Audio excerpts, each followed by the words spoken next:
Hello everyone and welcome to today's video. Today I'm going to be talking about the Pocono weekend for Cup, Xfinity and the Truck Series. But before we get into that, let's first talk about next week's scheduled race, which is going to be at Indianapolis. Cup at Xfinity and will be at the Indianapolis Motor Speedway, while the Truck Series and I'm pretty sure the ARC Series will be at IRP or Lucas Oil Raceway or Indianapolis Road Park, whatever the hell it's called. Either way, Friday, July 19th at 1:05 p.m. will first be practice for the Xfinity Series. That will be streaming on NBC Sports. Then 1:30 p.m. and 2:30 p.m. will be practice and qualifying for at IAP for the ARC Series. 2:35 p.m. will then be the Cup Series practice session at Indianapolis. That'll be on streaming on NBC Sports and also on the IMS radio. 3:30 p.m. And 4:05 p.m. will then be practice qualifying for the Truck Series. Both of them will be on FS1 at IRP. 5:30 p.m. will then be the ARC Series race at IRP for the running of the Circle City 200. That'll be on FS1. Then at 8:30 p.m. will then be the Truck Series race for the running of the T-Sport 200 at IRP. That'll be on FS1 MRN and Sirius XM. Saturday, July 20th at 12:05 p.m. will be qualifying for the Xfinity Series, which will be on USA and streaming on NBC Sports. Then 1:05 p.m. will then be the Cup Series qualifying session. That'll be on USA, streaming on NBC Sports, on the MIS radio, and also on Sirius XM.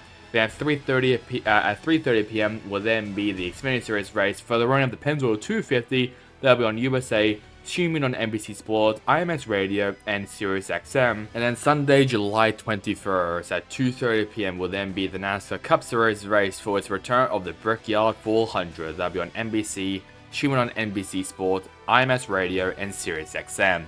Let's now have a look now at the Truck Series results at Pocono. And the winner of the NASCAR Craftsman Truck Series at Pocono is Corey Heim, followed by Grant Finger, Christian Eckes, Taylor Gray, Ross Chastain, Chase Purdy, Stuart Friesen, Matt Crafton, Dean Thompson, Roger Caruth ran out of the top 10, followed by Matt Mills, Brent Holmes, Nick Sanchez, Tyler Ankrum, and Connor Mosack ran out of the top 15.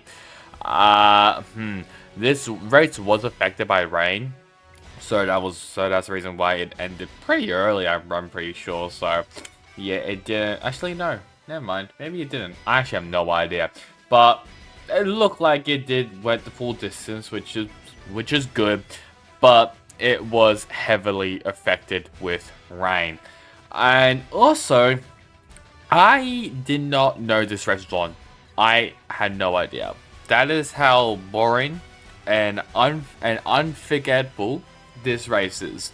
Hell, I even had a look at NASCAR's YouTube channel which is where I get all my clips and stuff of stuff that happens.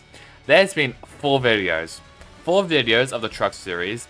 One of them was just green flag, one of them was Corey Heim winning stage 1, and the other one was just extended highlights and Corey Heim's interview. That's all, nothing else. So that definitely shows me that nothing happened in this race. But, I mean, Corey Heim, he gets his 5th win, I'm pretty sure, on this season, his 10th in his career. Grant Finger had a really good run as well. Christian Eckes led some laps, and hell, Jake Garcia as well led some laps, but he's finished outside of the top 15. And speak of that, let's now have looked at the other finishes outside of the top 15. There is Jake Garcia down in 21st, certainly led 4 laps. Who else can we really talk about, to be honest?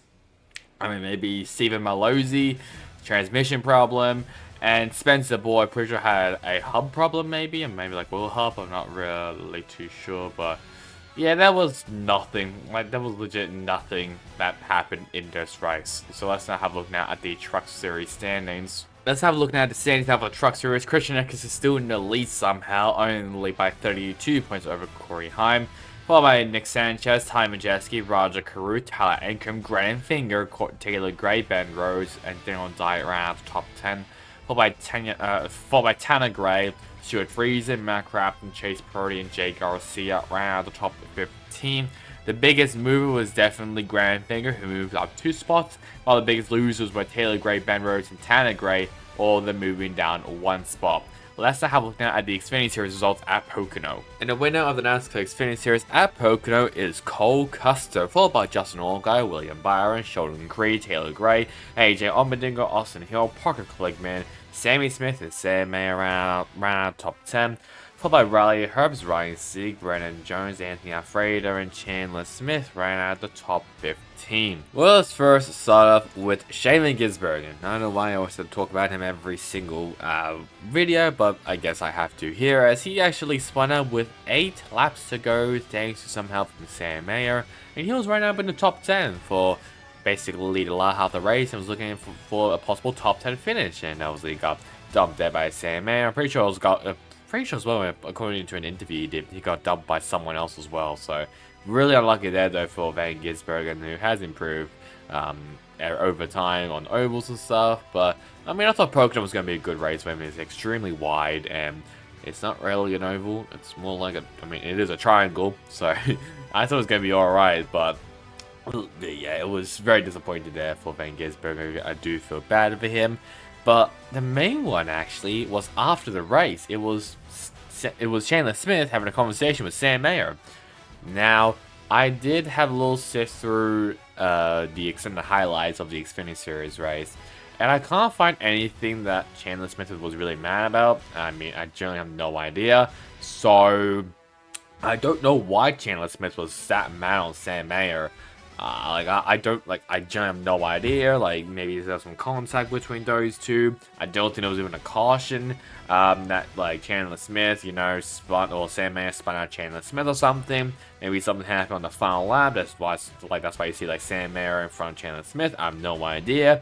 But I would just love to know what happened. I mean, as someone who didn't watch the race because of time zones, I would love to know. But I generally have no idea why, why Chandler Smith was that angry at Sam Mayer. That is, I was not expecting that whatsoever. And I mean, Chandler Smith, he's normally known as a guy who is pretty calm and not really pissed off and angry. Yeah, that's a rarity to see Chandler Smith that angry at someone. So yeah, I'm not too sure what he done, but I mean, Sam Mayer, he didn't make a lot of friends, I'll say, in this race, like Van Gisbergen and Chandler Smith especially. So yeah, I'm not too sure what Sam Mayer has been doing, and he's also the same person who said that I don't know why Cup Series teams aren't like looking at me for a possible opportunity. Maybe you know why now, but either way, let's now have a look at the other fish side of the top 15. So let's start off with JC Love. 22nd place. Very poor performance from him. I mean, he led 7 laps as well in this race, and he finishes down 22nd. Pretty disappointing there. Brennan Poole, pretty sure, was part of a wreck, I believe. I think like with him and his team, Ryan Ella, Leland Honeyman, Parker Retzlaff, I believe as well. So that's pretty unlucky there. For Poole, Josh Berry, as it was announced that Haley Deegan and AM Racing have separated. They have ended their relationship. So I think they're just gonna be piloting basically different drivers throughout the season. Jeremy Clements was caught up in a wreck as well. Shane Van Gisbergen down in 31st place. I feel that it was looking good for him, and then he just got dumped basically. Parker Retzlaff was part of that wreck with Brennan Poole, Ryan Ellis, I believe, and Lillian Honeyman.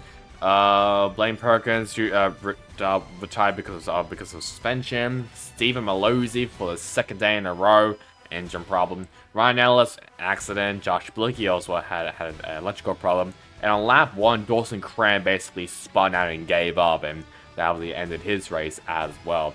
Let's now have a look now at the Xfinity Series standings. For the NASCAR Xfinity Series standings, Cole Custer is still in the lead as he finally grabs his first win of the season, followed by Justin Allgaier, who's 51 points back. Then we have Chandler Smith, Austin Hill, AJ Allmendinger, Jesse Love, Riley Herbst, Sheldon Creed, Parker Cleveland, Sam Mayer around the top 10. Followed by Sammy Smith, Ryan Sieg, Shane Van Gisbergen, Brandon Jones, and Anthony Alfredo ran out the top 15. The biggest mover was AJ Allmendinger going up 2 spots, while the biggest loser was his teammate Shane Van Gisbergen going down 2 spots. Let's have a look now at the Cup Series results. And the winner of the NASCAR Cup Series at Pocono is Ryan Blaney, followed by Denny Hamlin, Alex Bowman, William Byron, Joey Logano, Tyler Reddick, Brad Keselowski, Martin Truex Jr., Chase Elliott, and Bubba Wallace ran out the top 10. Followed by Chris Buescher, Christopher Bell, Kyle Larson, Eric Jones, and Chase Briscoe ran out the top 15. Kyle Busch, his season is just getting worse and worse by the second. But it wasn't his fault. He practically got dumped by Corey LaJoie into turn 1. And it caused this massive wreck. Like Ryan Preece was part of it, Harrison Burton was part of it. Who else was part of it? Maybe Cody Ware, I believe. Might be wrong about that. Ricky Stenhouse Jr. pretty sure was part of it as well. Yeah, it was not pretty of a wreck, I'll be honest. And obviously you can tell that Busch was pissed off. I mean, everyone was quite pissed off, I'll be honest, that Corey LaJoie, who practically, I mean, everyone has been talking about Corey LaJoie lately because he has had some interesting moments so far this year, and considering that he is on a long-term contract with Spy Motorsports, it's really questioning why is he in the Cup Series in the first place.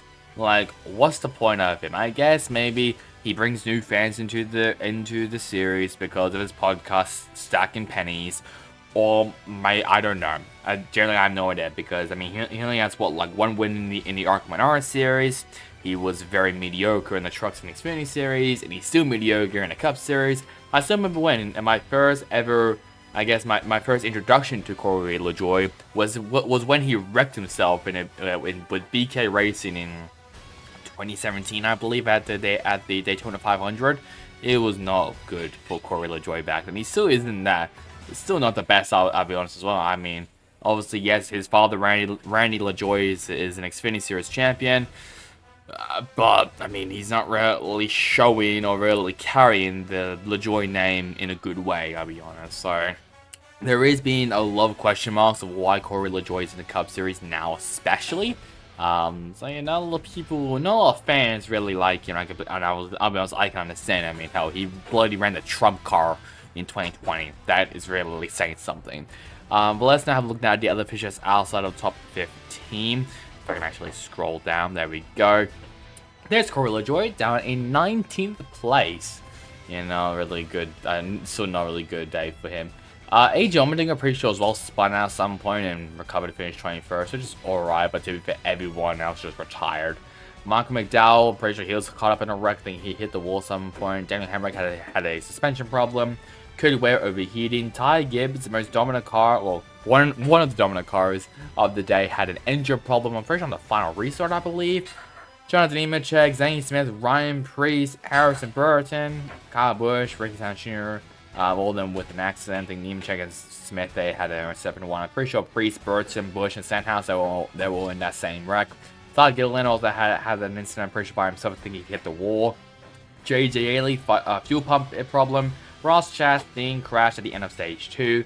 And Noah Gragson, who backed it up during stage 1 on lap 13. Let's now have a look now at the Cup Series standings.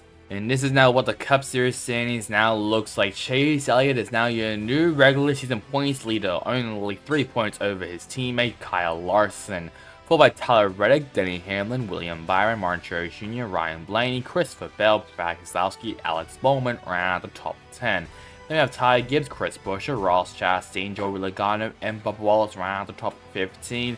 The biggest movers were Elliott, Byron, Keselowski, Bowman, and Buescher, all of them going up 1 spot, while the biggest loser was Ty Gibbs going down 2 spots. So just a reminder, the next week's schedule race is at Indianapolis for the IMS race for Cup Xfinity, and then as well at an IRP for Trucks and the ARCA Menara series. So now, guys, to like, comment, and subscribe, it would really help me, especially on this channel. Unlike the previous 2 races that I said I was going to do a starting grid, hopefully, fingers crossed, I will be able to do the starting grid video for the return of the Brickyard 400 for the Cup Series. So that's really better for me. Hope you guys enjoyed it. Catch you guys next time in the next one. Goodbye.